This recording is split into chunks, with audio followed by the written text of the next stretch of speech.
How do we drill it? This is our drill that we start practice with every day. We'll take the field as a defense. So we come out of stretch, and the players all run over to the sideline. We get everybody off the white.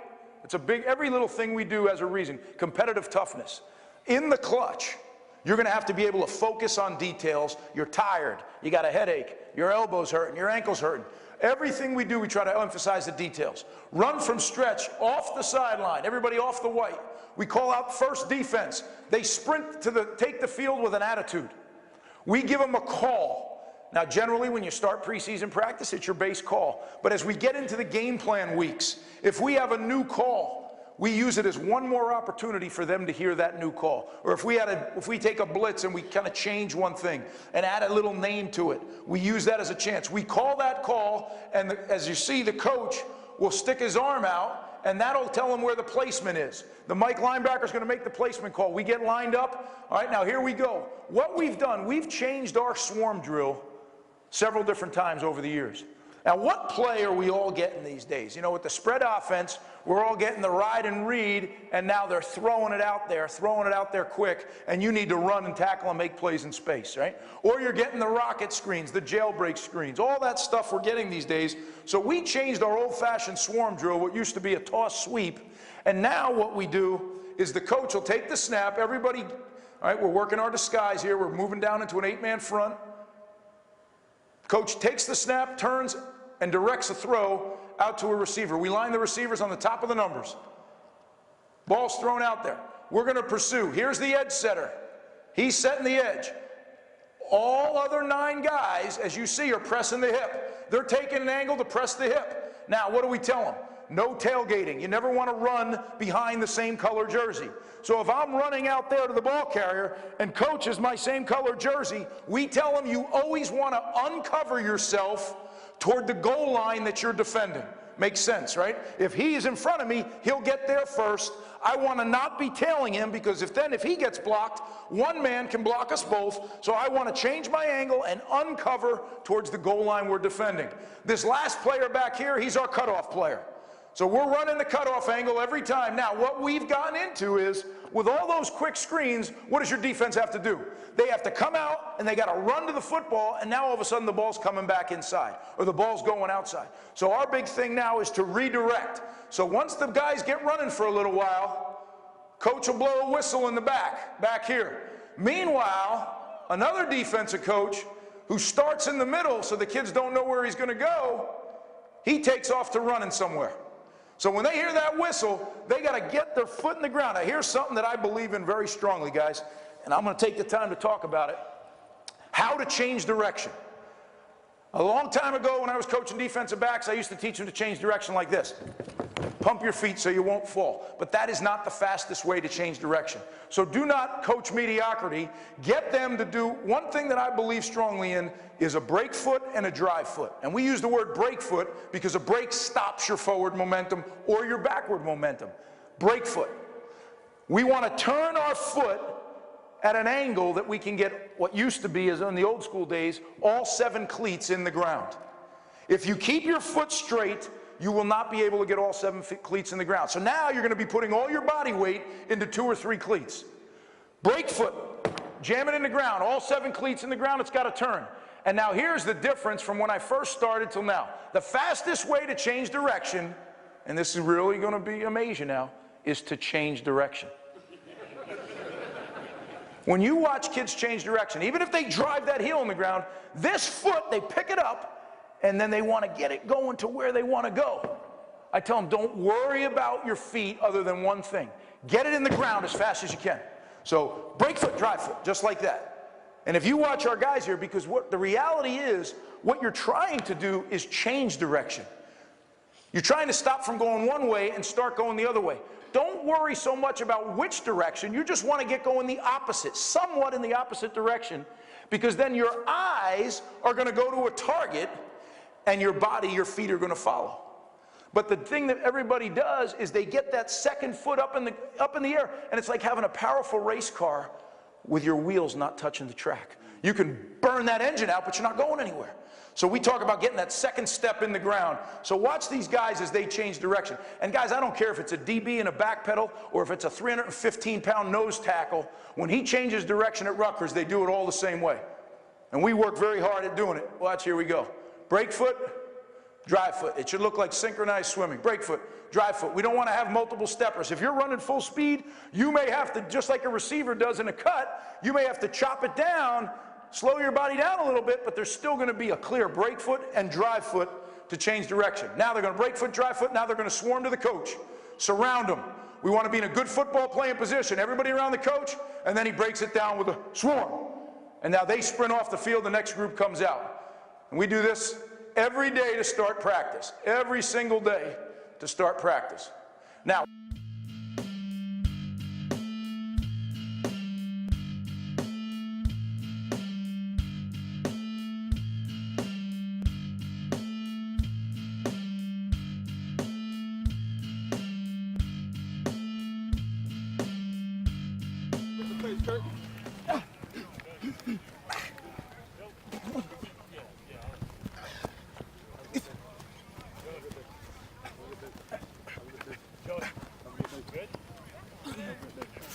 great today.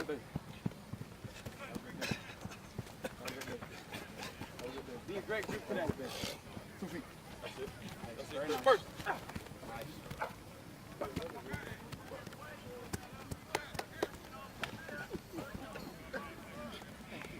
Faster, Hans. Faster, Hans.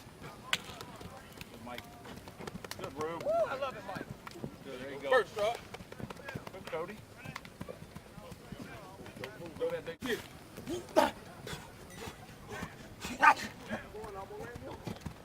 Nice. Nice. Let's see it dance. Be great. There you go, Mike. Give us some, Mike. Get the drummer some. Oh, I can't do the other. Remember what we talked about last night, baby? Love it.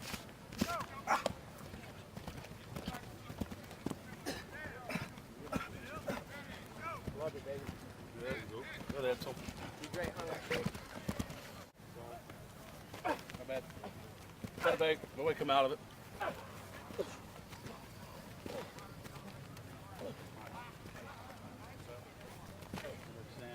How about Sam? Mike. Work on staying down, baby. Work on, here you go. Work on staying down in your pedal.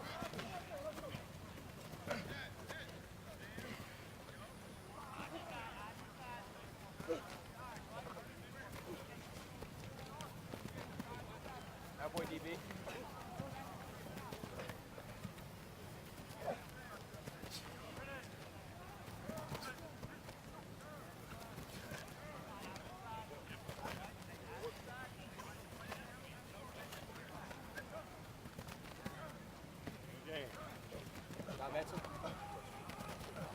Good, Zach. Good, Zach.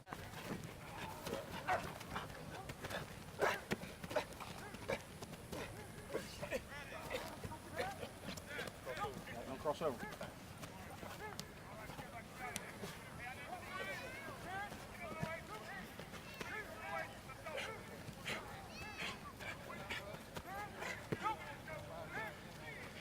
Go, Hunt. Down, huh?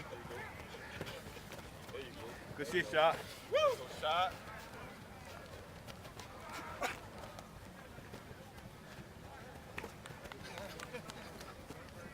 Good shit, boy. Good job, yo. That way, Harlem Shake.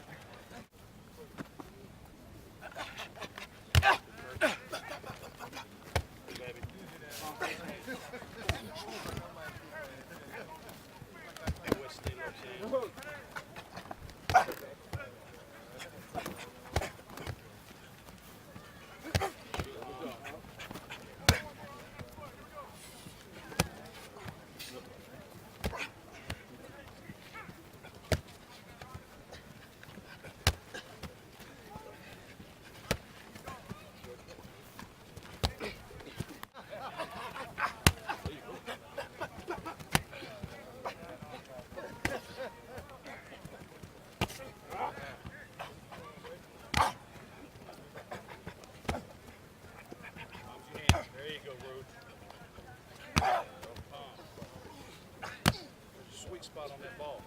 There you go. Okay. Sweet spot. Get that sweet spot.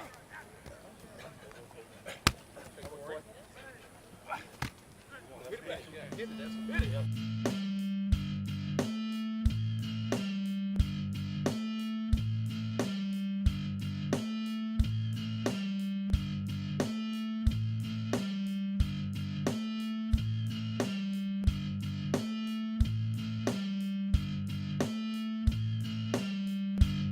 Okay, 2-gap hand placement. Armpits, the thumbs are up. Very important to us right here. Elbows rolled inward. Elbows rolled inward. We want his thumbs up, and we want his elbows rolled inward this way. Let me tell you, if you get him here, he's going to be in your ass. It's just a matter of time. Because it's awful hard to hold him off. If you get him rolled inward, you can hold a damn freight train for a minute. It's because, I don't know why, because you can't.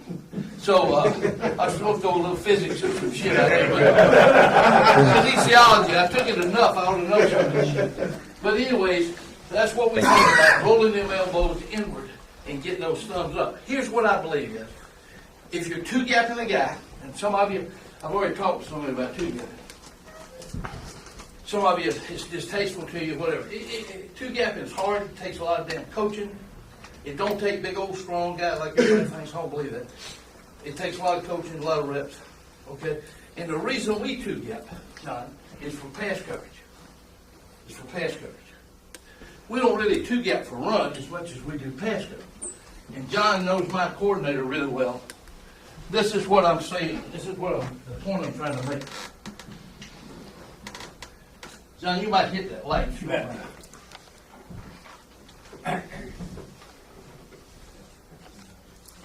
We'll 2-gap this guy. Or let's say this. Let's do it this way. We'll 2-gap this guy. We'll take the will and we'll loosen him or we'll walk him out. And we'll do it to a single receiver side on a great receiver to take the slant right away. And the corner now can play an outside location and he's in better shape. He knows he's got slant help. Okay? So to do that, he now becomes a D-gap defender, and this guy right here plays 2. Okay? So Jim doesn't 2-gap. He doesn't 2-gap for run purposes. He 2-gaps for pass purposes. To allow the linebackers to vacate the box for pass coverage. Okay? So there is a place for it. And I think there is a place for you, especially against certain teams. Some weeks we play more 2-gap than others. But it's based a lot on our game plan and who we're playing. Okay, thanks, John. Do that for me.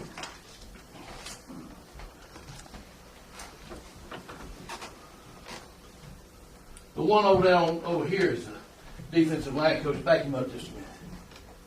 This is the boy that I was telling you, Coach high school ball. This one is the defensive line coach at Alabama. The boys have done good. This one's the defensive line coach at the Vikings.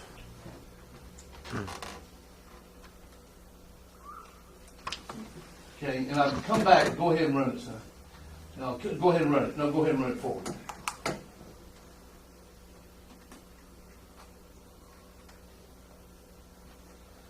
And that's what we want to do in 2-gap. Okay, now we're working 1-gap. So Winter's got his hand in here, and he's got this one over here, and this is my gap responsibility. Now I can do this. I do this. And I can hit him pretty hard and not hurt him or piss him off. Okay? Because I'm using his hand. Right? So this is our hand placement for 1-gap. And you're going to see them do this. We'll get it, boom. You see them pop their eyes in that way they gap. Okay? So that's just a little something that you talked about off-season program, Coach. Yes, sir. That's something that's really been good for us before spring ball or before OTAs or whatever. Okay, go ahead, please. Doing a hell of a job. All right, here we go. This is now, back it up just a minute. All right, this is a drill. This is 1-gap, 2-gap, one gap. Okay? So I do them that way. We don't play a lot of inside shading, but I try to work them one gap, two gap, one gap. Left, right, left, middle, right. We do this in pregame without using the arms, using the pads. This is real pretty. Now hold it just a minute, big guy. Back him up. All right, now I'm going to throw the feet in here. Stop right there. Here's a staggered foot. Now somebody asked me just before we started, do your guys hamburger factory? Whew. Damn good place. You been over there, John? No, sir. Ooh. Do you guys get in a different stance on third down than in normal downs, regular downs? The answer to that is yes, if they want to. I heard Jimmy Johnson one time talking about Charles Haley. You know, Haley could get to the damn quarterback better than anybody else on the team. They asked Jimmy Johnson, he was the head coach of the Cowboys, they said, do you care if Haley gets in a right-handed stance or left? He said, look, I don't give a shit if Haley lines up backwards. I just want you to get to the damn quarterback. Now, I did a clinic last week, and the coordinator was really dead set against that. Which, if I was working with him, I'd bust my ass to win him over. But if he didn't, I'd do what the hell he wanted to do. But I just don't think it's a big problem unless you change it for games. They'll figure that shit out if you change it for games and two-step approach and stuff like that. But I do want them to do this, guys. I want them to do this. I want them to stagger the inside foot and put the inside hand down. So I'm on the right side, I'm playing left hand down, left foot. That's my strike. We move to the other side, boom. I've had guys that didn't do it very well. I had a boy named Corey Sears, and you'll see him on the film here. So he's a hell of a football player. And he had a beautiful right hand stance. He gets shade on that center, boom. He gets a free technique, he's fine. He had shade that center the other way. He had a hell of a time. It was really difficult for him. So one day I did a hell of a coaching job to him. I said, look, why don't you take that right hand and put it down there for balance? And he played like a bitch right there. So he played 3-point on one side and 4-point on the other. Look, when you see him play, you'll say, Pete, you're a dumbass if you get him out of the game because he can't get in the left-handed damn stance. I don't think that executing the technique where you don't get too hung up over it. You want them you want the foot staggered and the hand back. So if you'll back him up just a fuzz, come on back. Come on back. Back him up where he starts. Now, you're going to see we're going to add this. This is one gap to the left. Shoot him. There's feet. Two gaps. There's feet. Inside foot steps. And as I said to you, I train hands, hips, and then feet. I think in my mind, hands, hips, feet. Now, feet are ultra important. I don't mean to diminish the importance. I guess this is me. Some of you are going to disagree, which is fine. This is just my way of doing it. Okay, go ahead. One gap. Now, watch him peep. Watch him peep here. See him peep in his gap? Because that's the way we try to practice the whole thing as we go. Now, this is one gap hand placement with the bags. I got to speed this up too a little bit. Go ahead. All right, now watch this, boy. This is before I got my good bag. Watch, see where his eyes are on the target. Now go ahead and run him, son. Now his eyes come to the ball carrier. That takes practice. Now, this is a bag that we developed. That, because that smooth bag, shit, his hand slips right off that thing. So we put this thing right here, back him up, please. And this is the first thing you're going to see is one gap hand placement. Okay? Now you can use the bag for two gap. And now there's two gap. Okay? Go ahead, son. One gap, two gap, one gap. Okay? Hand placement. Here they're working, stepping, looking at the blocker. Now here you go.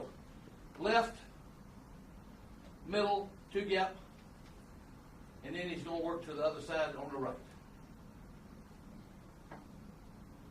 The little knob really helps. Really helps because the guy he can stick that hand right where you want him, and you're teaching him. Here's left, boom, eyes, 2 gap, boom, eyes, 1 gap, boom, eyes. Okay? Now, hold it just a minute. Stop it just a minute. What we're talking about here is hand placement. Here's a 7 technique. Back him up just a foot, please. Back him up, please. Here he is right here. Watch your hand placement. Watch this guy's hand placement here.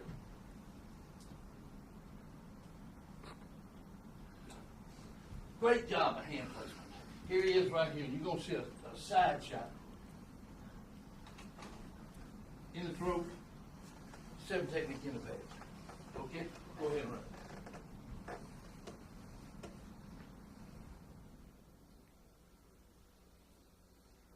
Now forward. Here's a good hand placement right here. Now, back it up. Here's another thing we talk about to him. Back him up and start him over, if you would. This is another thing we talk to him a lot about, guys, right here. As we defeat the blocker, we press the blocker as we locate the football. Press the blocker as we locate the football. Counting to everybody in here where you whip the guy's ass, you looking for the ball, he kept his feet coming, you wound up giving ground, and probably if you made the tackle 5 yards down the field or whatever. So we talk about pressing the blocker as you locate the football. Here's a good hand shot right here. This is a different one. Same team. Good job with his hands. Now, stop it right there just a minute. Let me set this shot up just for the guys. We're talking about being small, playing 2 gap. We're talking about that, huh, Coach, before we started. See, it's my contention that that's not, I know how people feel. You got to have a great big old guy and all that stuff. I think you do if he's not if he's not very good technically. Going into this game, John, the right guard for the Dallas Cowboys he's the biggest son I've ever seen. God damn, is he unbelievable, John? He's so damn big, he'll make you throw up walking by him. I mean, he is. Guys, I ain't kidding you. I ain't never seen a human being that big. I mean, he is humongous.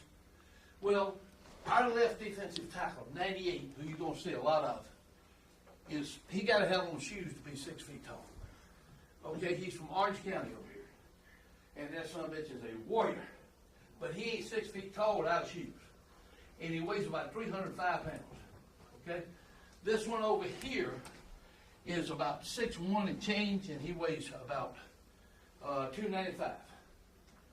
We third in the NFL in rushing defense. They can't get moving on that. We're playing 2 gap with Mike over here, the left defensive tackle against Leonard Davis. Jim says to me, Pete, look, I'll stun him a lot. I'll try to help him out. I need him to play 2 gap. He said, I'll hit him with the inside hit stunts and stuff like that because I know he's got Leonard Davis. And I open my mouth. I said, fuck Leonard Davis. You know what I'm saying? I might whip his ass. You know, I'm just a dumbass. I believe that. You know? So this is about the first or second play of the game, and this is Leonard right here, and Mike's playing 2 gap. Okay, go ahead.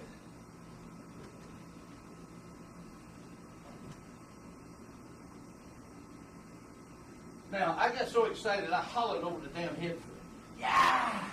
Jim said, Pete, you okay? I said, yeah, I'm fine. I said, it ain't me. I said, Mike just whipped Leonard Davis' ass. Getting those hands inside. Run it back right here from one time stop sign. Now, when we play this guy in a 2 gap, on a reach block, he's got the big gap. Now, go ahead. On the reach block, he's got the big gap. There he is right there. No gain.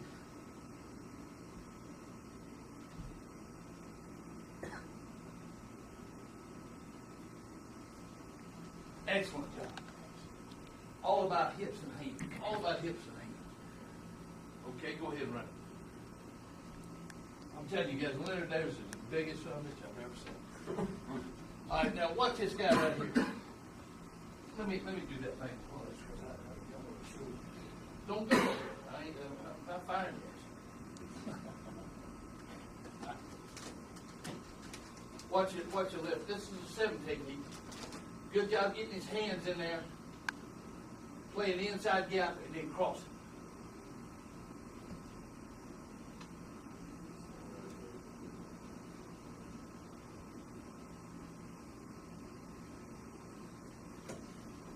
Okay. Now the next one I'm gonna try to get, and I'll try to show you. This is a hell of a job by this kid. Watch it. I'm gonna try to get you to stop it for me, if you would. Stop it. A little bit further. I think this is him. All right, can you slow mo when I'd like for you to look guys, he's got his nose on the inside ear hole when the ball crosses. Here he is, right here. Go back. I just saw it. Don't see him over here. Yeah, here he is right here. Shrug release. Boom. Inside gap. Play down. Okay, go ahead, thanks. Hell of a play. Stop just a minute, okay? Let me tell you, bright kid, played Notre Dame, classy guy, hell of a guy. He says to me after the game, I swear if I'm lying tonight, he says to me after the game, Coach, when I made that play, he said, I thought, man, you know, that's just like our responsibility. Yeah. We're getting somewhere with this shit, okay? Because that's what it's supposed to be like. That's why we do the drill. Play that 7 technique, play that C gap, no ball doesn't attack C, pops out to D, cross the play and make the play for no gain like you did right there. Okay, good. Really hell of a kid too. All right, this is like we do in pregame. This is our stab and grab hand drill. Left, middle, right. Eyes in the gap. Okay? So that's what we call our stab and grab. All right.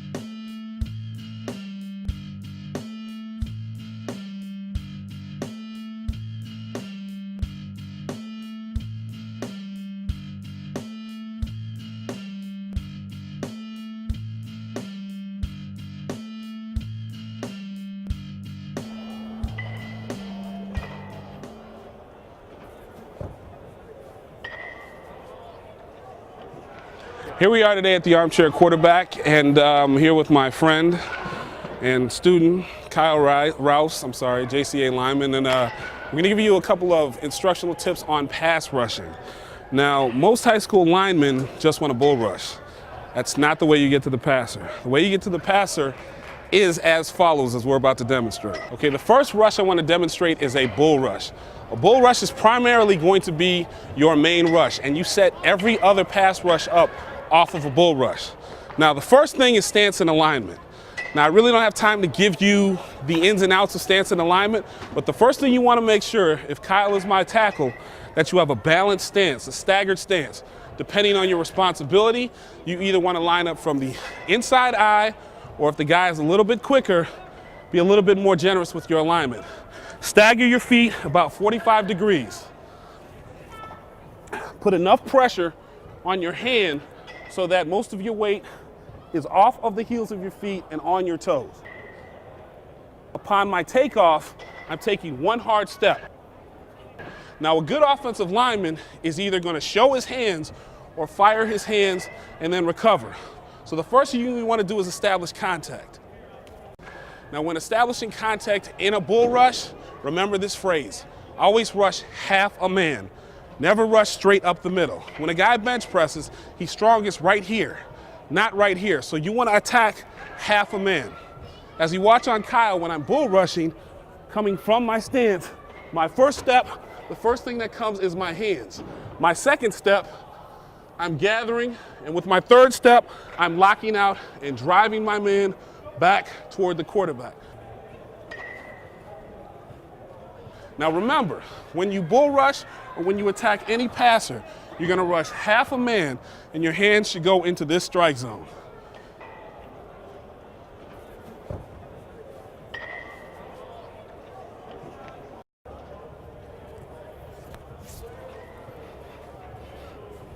The second rush I want to simulate comes off of a bull rush, and it's a changeup. It's one of Kyle's favorite moves. It's called a stab and grab.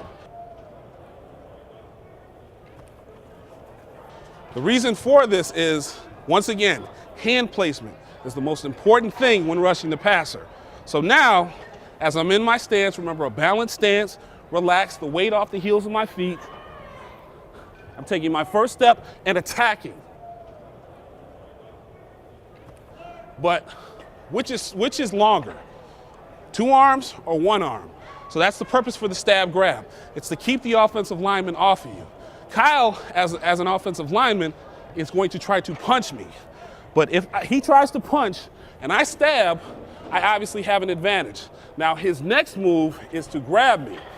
What I want you to do on the follow through is take your free arm, which if you're on the left side will be the right hand, and violently take his arm at the wrist off of you and drive him back to the quarterback. Thanks for nice. The one thing I want you to remember that's universal on all these rushes is rush half a man. Never try to bull a man straight through his center of gravity. So I'm stabbing on the inside, I'm grabbing, and I'm running him back to the quarterback, maintaining my outside integrity.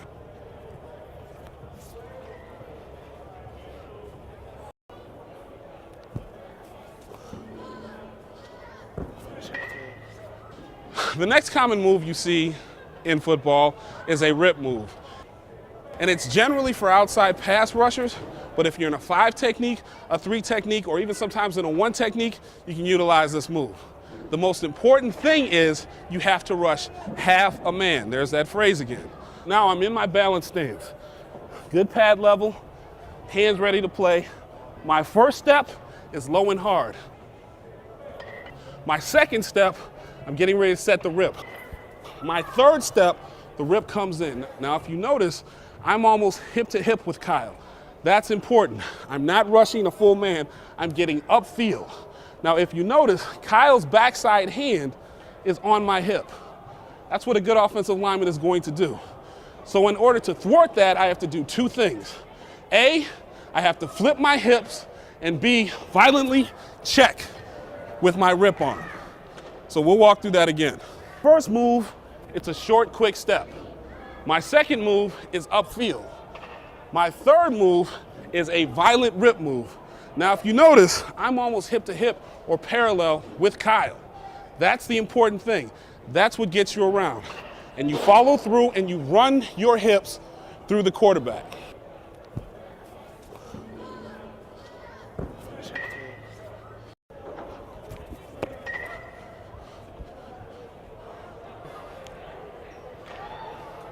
Okay, guys, now the next move is one of my favorites. And when you land it, it is an absolute thing of beauty. Reggie White, formerly of the Green Bay Packers, may he rest in peace, made a very good living off this move. And it's a little bit advanced, but if you're starting to understand the importance of hips in a pass rush, you can land this. Now this move is called a hump. And what it is if you've been beating that tackle off the ball the whole game, he's gonna start jumping to the outside. So what you're gonna wanna start doing is, within the framework of your defense, start thinking about going inside. Now, of course, you can jab step and come back inside, but chances are there's gonna be a guard waiting to help. So here's a move to thwart that. What you wanna do is get in a comfortable stance again, weight on my toes, not my heels. Get ready to come off the ball, set, hit, you're taking a hard step upfield. Now the tackle, most likely because he's been getting beat, is gonna jump outside. So then you make it appear as if it's a rip move, and I'm on my second step.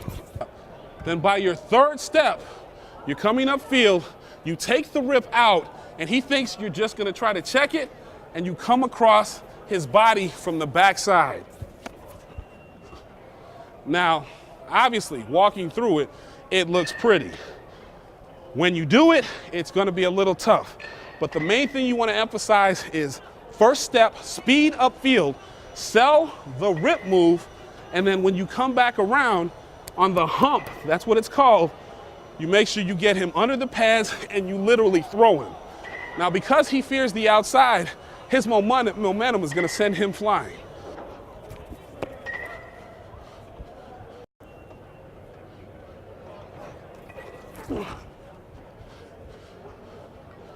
Another move that works really well off of the bull rush is called the bull jerk. Now guys, remember, defensive line play is not perfect. It's not pretty. It's upper body violence. So in this case, that's what I want you to be, violent. Now the thing is, in order to execute this move, you're going to have executed a bull rush successfully. That means you cannot lumber off the ball. You've got to come out low, quick, and hard and be violent. Same thing. All these things are universal. Get in a balanced stance, nice stagger, 45 degrees, depending on your comfort level. Weight on the balls of your feet. Same thing as a bull rush. First step, hand. Second step, engage. Now on your third step, normally in a bull rush, you drive him back. But that's not what we're gonna do here. I've got my good hand placement. If I bull rushed him successfully, he's gonna do what? Sit down in order to gain leverage. At that time, I take his leverage and use it against him. I violently jerk him down. Trust me, I made a good living off of this. Out of a 0-1 technique, I recorded 18 sacks in the NFL. It works every time, but you have to set up one move with the other.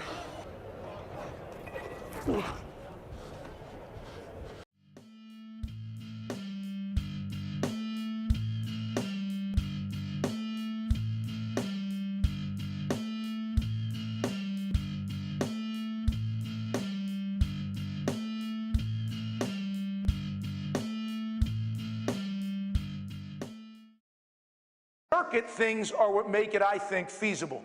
If you had to do each one of those as an individual position coach, no doubt about it, you get too caught up in one, you never get to the others. By doing it in the circuit every day, you get through it and the kids get, and you know what, they may not get it the first day. Who cares? It's repetition, right? Repetition, repetition, repetition, repetition. We do the same thing with takeaways. We do a takeaway circuit every day. All right, now, our takeaway circuit, they get 3 of them on one day and 3 of them on the next day because it takes a little longer. We do a sack fumble drill. We do a second man in strip drill. We do a chase strip, mirror the throwing hand, and sideline recovery. Catch the ones they throw you. That's what CTOTTY. Our guys will yell that out when a guy drops a pass.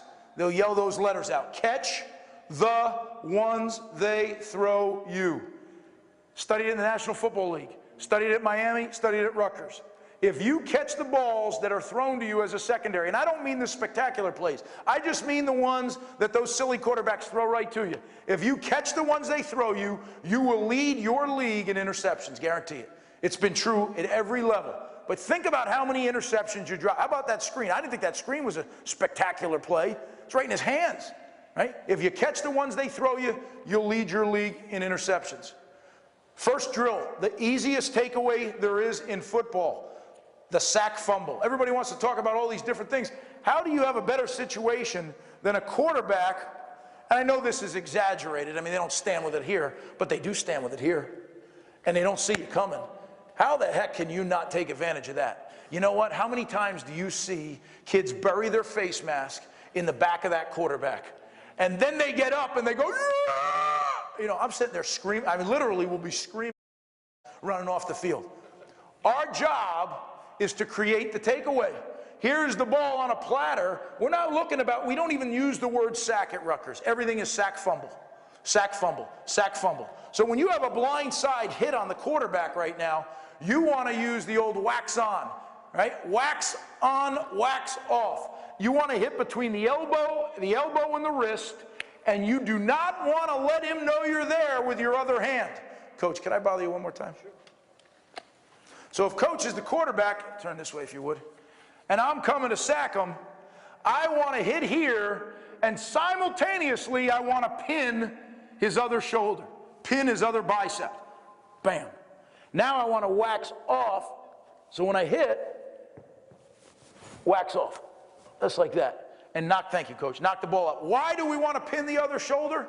Because now the quarterback, if he does, the good ones feel and they fight you and they try to put the ball back in, right? That's okay. Now you're pinning his shoulder back into the ball. Well, why would we want to do that? That would make it tighter. Well, usually if they can get it back in, they're going to hold the ball because it's going to go in their belly.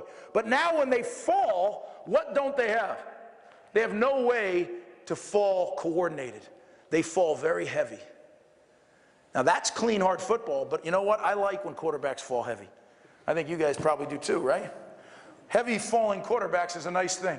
So you get the takeaway. If you don't get the takeaway, pin that arm. You see where Joe LaFege, this guy will be drafted in the first day this year. Right there. You see how he's got that arm pinned? Perfect. We're not going to take him to the ground. Some days we'll use a mat. Ryan D'Imperio, he plays for the Vikings. Good job right there. Bam, wax off. Now finish it. He didn't finish it with the hand. This is a very big coaching point. Very big, because you and he are fighting. You're trying to separate, you know, the good ones, keep it on there right till they're ready to throw, and it's not even that. It's actually a turn and throw all at once, right? The best ones. Well, you got to fight that ball, and the way you're going to fight it is wax off. But this is a big, and then the other way we change the drill just a little bit is we put a blocker on the guy. Because so many times, you're not a clean guy off the edge. You're beating a block, but you don't have to, you know, sometimes it's just about ball awareness. If you're just aware where the football is and just get a finger on it, you're going to knock the ball out. So this is just a ball awareness drill. We're obviously not going to be able to pin the other shoulder, but we want to have a ball awareness. But here's some great shots, right? Watch this safety up here, blitzing LaFege. Bam. Right? Sack fumble, get the ball. We intercept this one. Ball awareness, that's more ball awareness, right? Here's one against South Florida. Bam.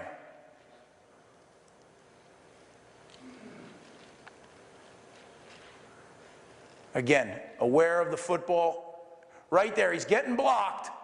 You see him? Right there, gets his hand on the ball. By an inch. He's getting dragged to the ground by those cheating guys. Those offensive linemen are the biggest cheaters in America, as we know, right? He's damn near tackling them. You don't see anything on the ground. But you know what? Ball awareness gets it out. Here's another one, right? That's David Rowe coming on the blitz. Sack fumble. Boom. Boom.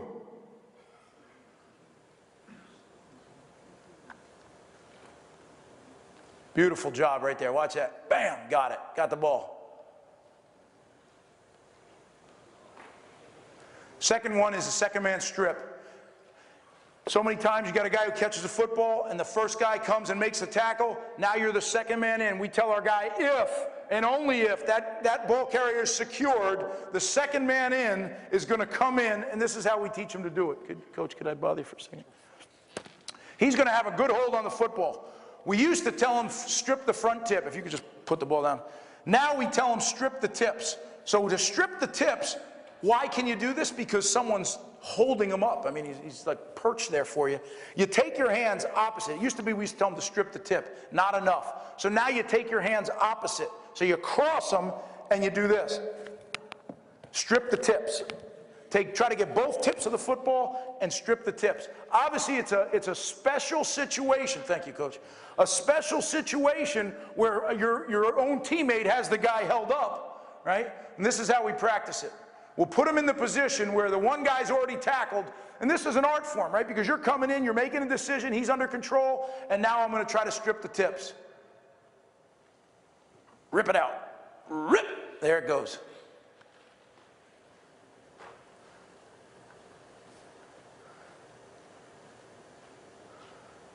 Yeah, that's not really very realistic right there. If it was that easy, we'd all be in the Pro Bowl. Chase strip. Here's one that I love, right? Guy catches a ball or he's running. We teach it two ways. Two ways. Number one, guy's running away from you. If you are on the same side of the football, so the ball right now is in 87's left hand.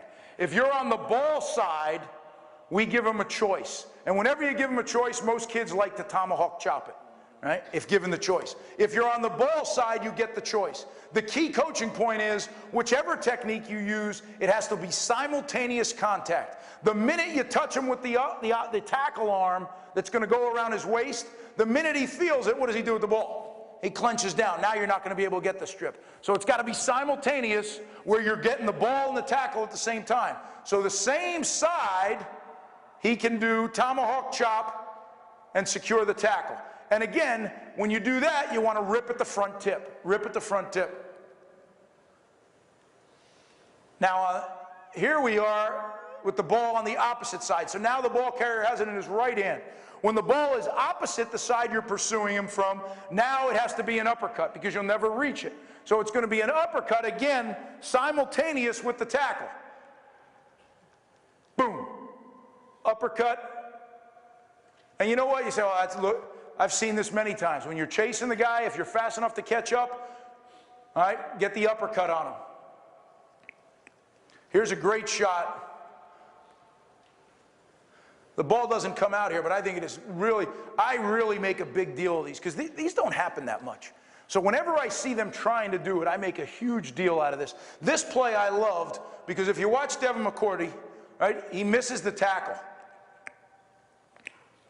He pops up, and look at that, same side of the football, and he's going to try to strip it with a tomahawk chop. The guy just gets the ball away, otherwise we're getting that ball back. I thought a great job.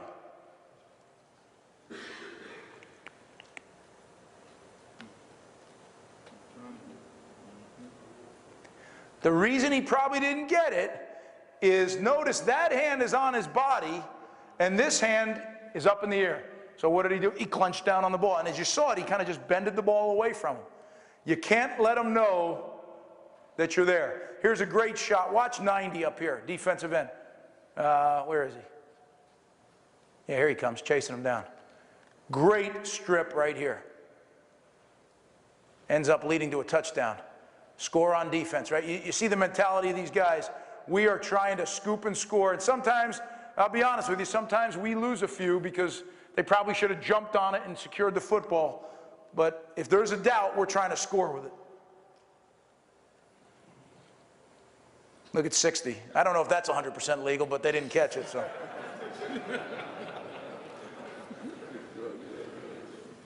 Watch 90, though, chase this quarterback. This is an unbelievable effort.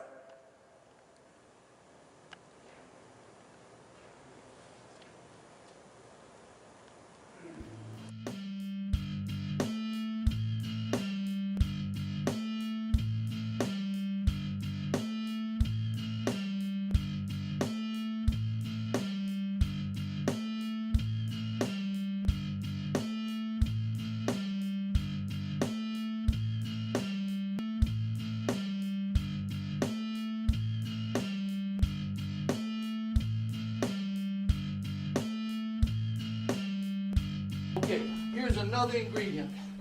Time, how am I doing on time? Here's another About ingredient. 15. Huh? 15. Here's another ingredient, is separation. We work hard on separation. Pump, pump, release. Go back one time. And here would be the verbiage in this drill.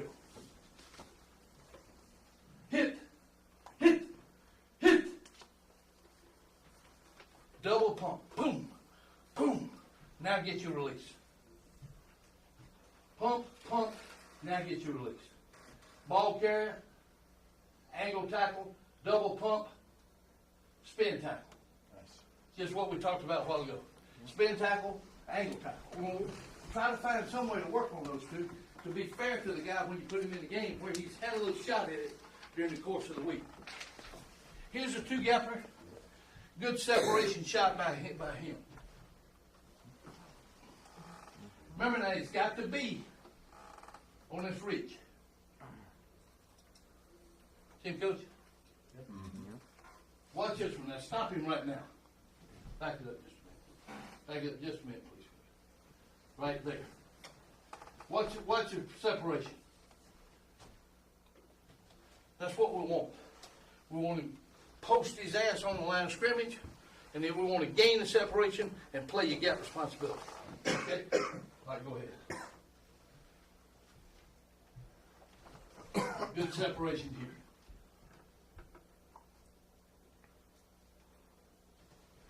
Nose tackle. Nice try to get his hands. Okay, run that one back one time. This is Garoud. Y'all saw this same guy playing against one of the Pro Bowl centers. This is the other one. This is a boy from Dallas who's a damn fine football player. Run it back one time, please, Coach. Watch 97. Come out of them legs. Okay, go ahead. Right in.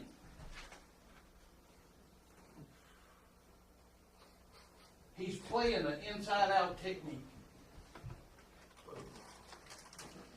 Does a great job of separation right there. Got his hand in that damn throat. He's doing a great job. And you see these two right here. Now, run that back one time. Start over with it one time more. One of the things that we try to teach him is this. He's going to stay on this block. Watch him here. Go ahead, Coach. Now, stop. He's going to stay on that block because that ball is inside the tackle box. Because that ball's inside the tackle box. Now, hit that right point. We got it. One time, any of y'all know Bill Arnspark? What a great thing it was for me to get to work for that guy. I mean, let me tell you, Coach Arnspark is the smartest damn football coach. He lives out here in San Diego somewhere. He is one of the smartest damn football coaches I've ever known. But he's what I would like to aspire to be, and that's common sense smart. You know, one of the damn guru, the game was simple to him, and he made it simple to the players. I'll tell you what he did, guys. He had the best. He made everything sound simple. And since I coached back there in high school years ago, I tried to make it sound hard. Man, I'd say, I'd be coaching for 2 eyes, and I'd say, guard blocks out, key to center, center block back, all across the tracks. Guard blocks out, center reaches, run. I say all that, I'm worried about old people, impressing them, thinking I'm smart as hell, And it dawned on me, that don't really make a shit. It really don't make a shit. What makes a shit is how well we communicate to them what we need for them to do in the scheme. So rather than start trying to impress them with my damn knowledge and make it hard, I started working my ass off to make it easy and as simple as I could make it. And then when I worked for Arnspark in the 80s, I was amazed. He had such a knowledge of football that was unbelievable. But he made everything sound so doable. And he made everything sound so simple. I used to think, God, dog. And at halftime, all of them believed in him because he had a damn Super Bowl ring on every damn finger, And he'd say, now, guys, at halftime, he'd tell them, offensively, we go back and we do this, this, and this. We'll be okay. Defensively, we go back, tackle a little bit better, do this. Not one loose every now and then. We need to create something now. And we'll win this game. Shit, we all left the dressing room saying, hell, we think whoop somebody's ass here. We ain't got that much to do. But he made it simple. He made it sound so doable.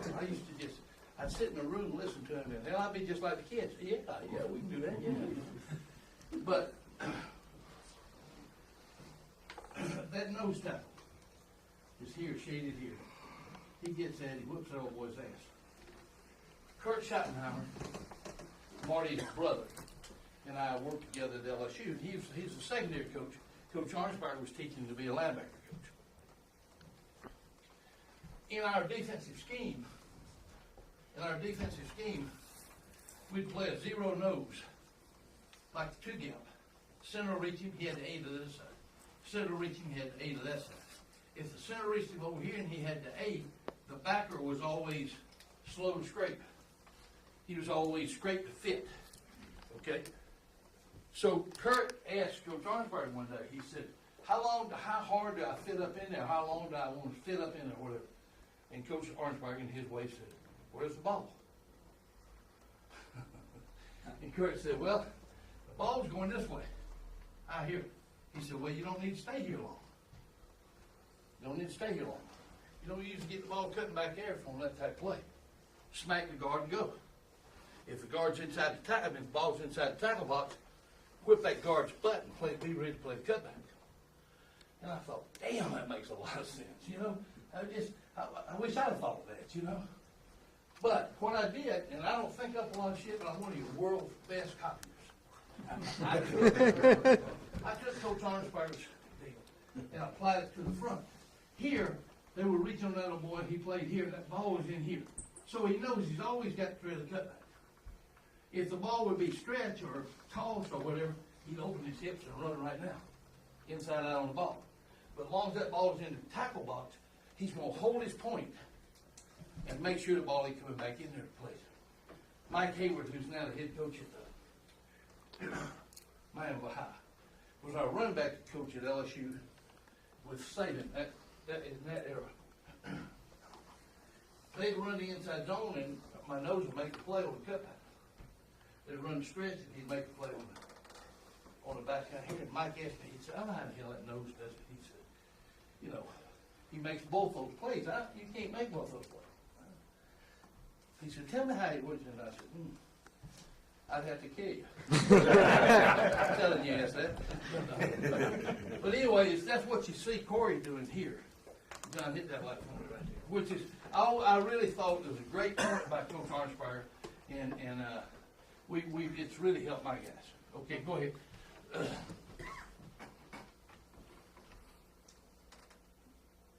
Great separation out of him and five, though. Now, this is an interesting stuff. This is Southern Cal. Run it back one time for me, please. Watch the 2-2 techniques. The one on the left gets his face in there.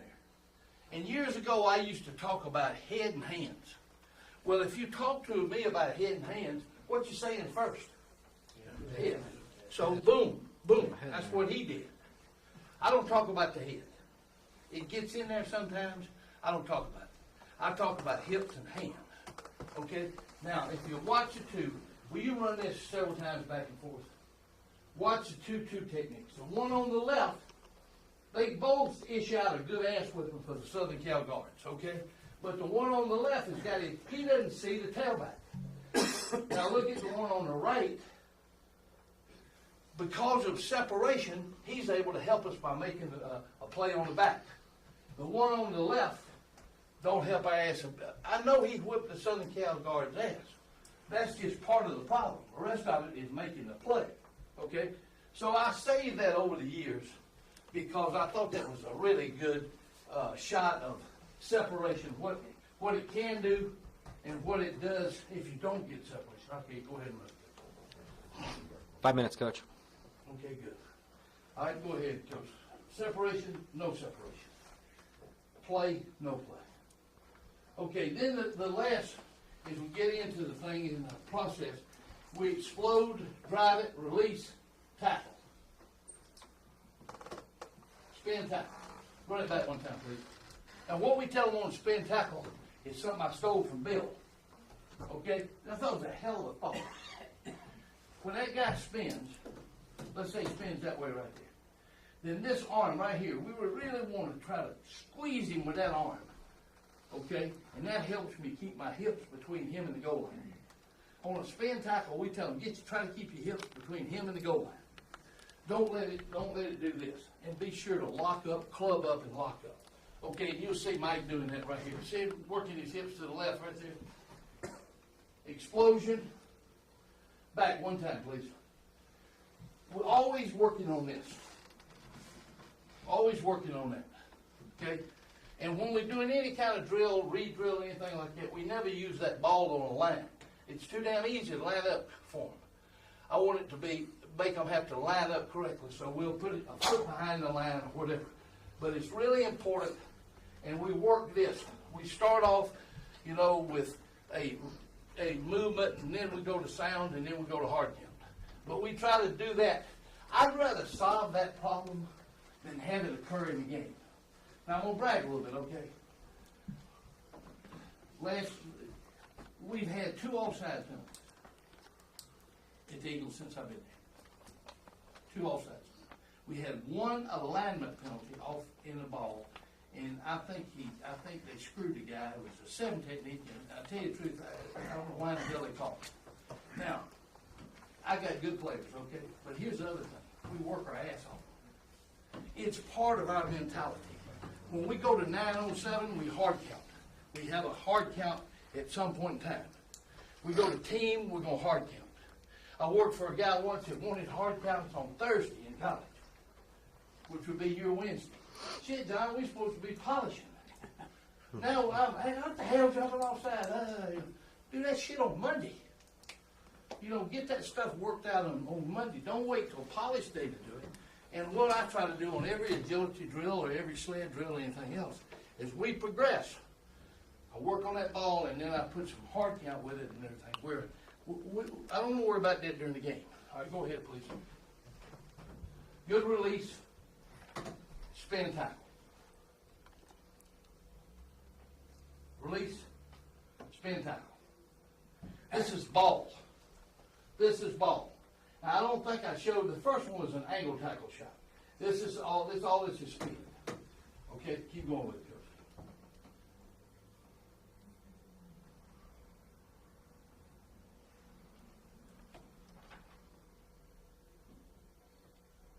All right, top. Now, I want to run this a couple times. First of all, I want somebody to tell me now. First, it's a hell of a play. Watch this guy. Watch the hips, hands, and then foot. Anybody see that then? Now, run it back one time. Watch his back level. Watch his back level as he strikes.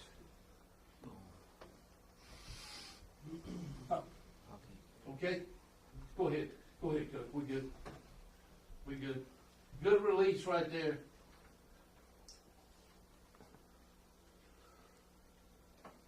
Strike and release and tackle, okay? All right, go ahead. All right, go ahead through this. Just fast forward. I should have put that in there again. 5 inch, you said? Hit that light for me, John. Okay. Kind of to wrap it up now. Here's what we're talking about.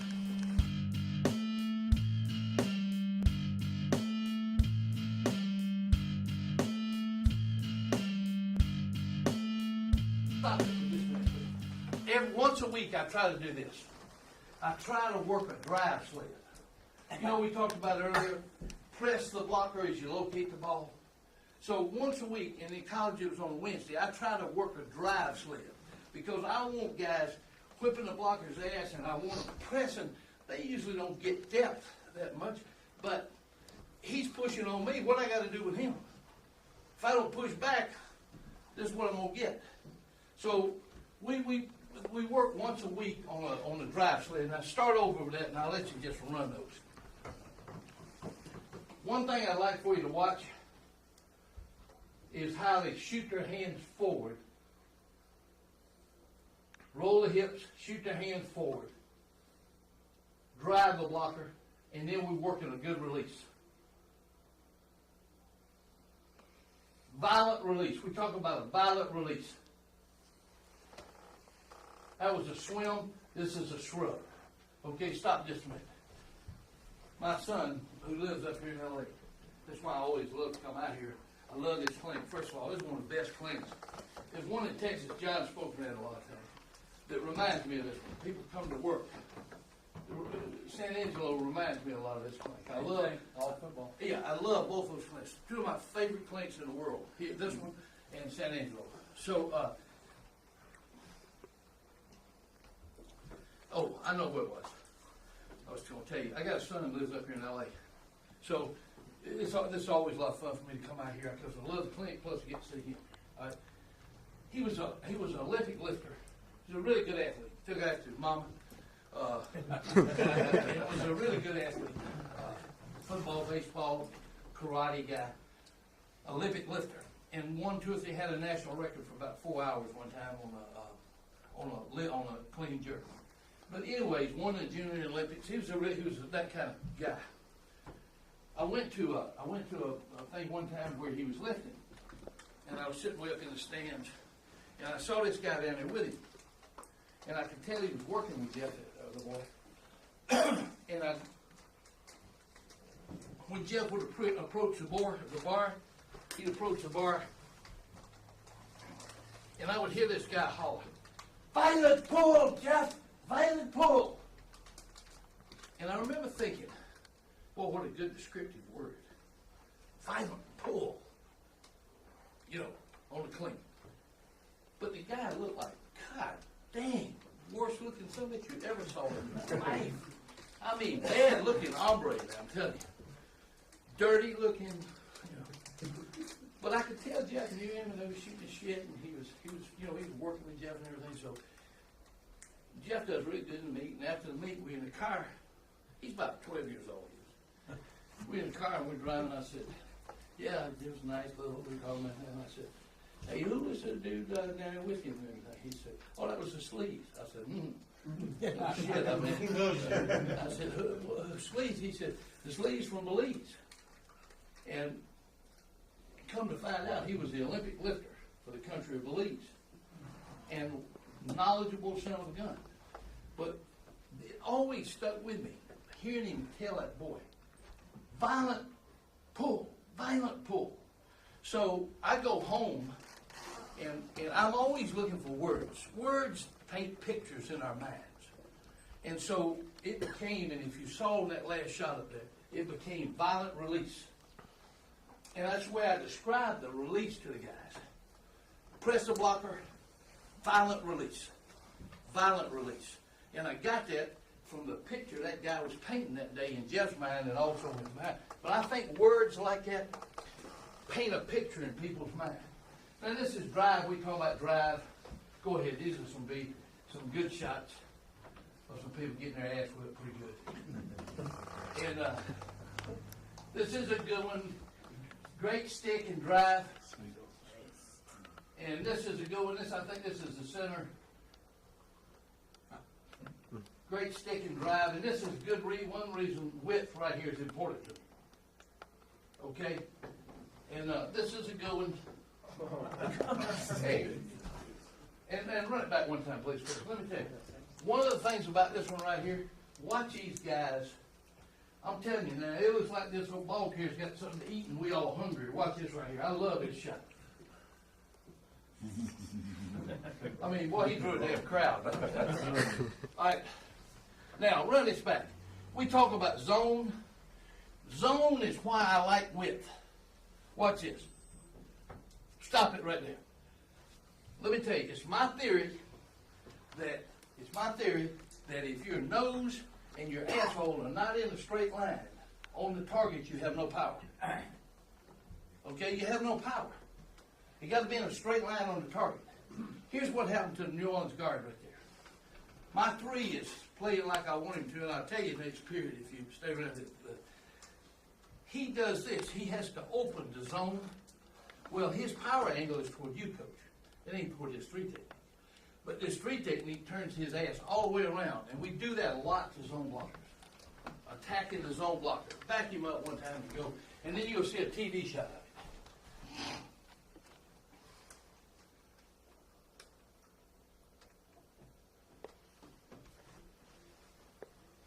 Right here. Stop him right there. There's the guard. But you know what? He's zoning. His power alley is right here. That three technique is knocking his ass back right there. Okay, and that's why width is important to me, especially against zone teams. Okay, go ahead, please.